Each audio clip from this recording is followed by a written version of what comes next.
மகிமைப்படுவதாக. நான் உங்கள் சகோதரி மெர்சித்தவராஜ். காரியம் மாறுதலாய் முடிந்தது. இதை பற்றி நாம் இன்றைக்கு சிந்திப்போம். அகாஸ்வேரு ராஜாவிற்கு அடுத்த ஸ்தானத்தில் இருந்த ஆமான் மொர்தெகாய் தன்னை வணங்காததினால் மொர்தெகாயோடு அவன் ஜனமாகிய யூதரை எல்லாம் சங்கரிக்க வகை தேடினான்.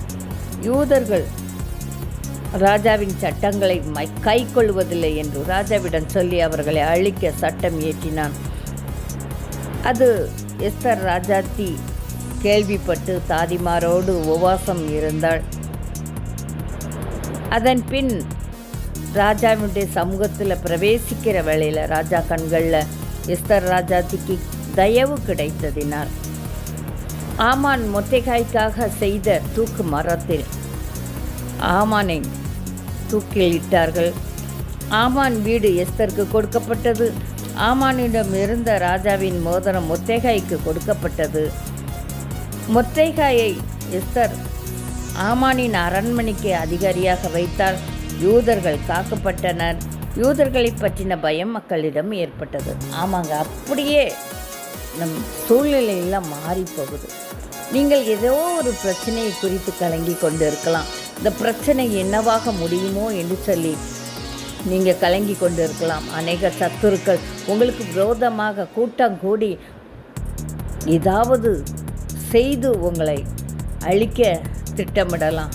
ஆனால் அவர்களுடைய காரியங்கள் எல்லாம் மாறச் செய்கிற தேவன் உங்களோடு கூட இருக்கிறார். கலங்க வேண்டாம். யார் யார் என்னென்ன திட்டம் வைத்தாலும் கர்த்தர் எல்லாவற்றையும் மாற்றி போட நல்லவரும் வல்லவருமாய் இருக்கிறார். செய்வனை வச்சாங்கன்னா அது அவங்களுக்கே திரும்ப செய்வார்.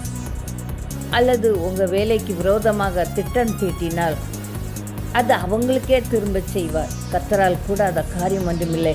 நீங்கள் எதை குறித்தும் கலங்கவோ திகைக்கவோ தேவையில்லை.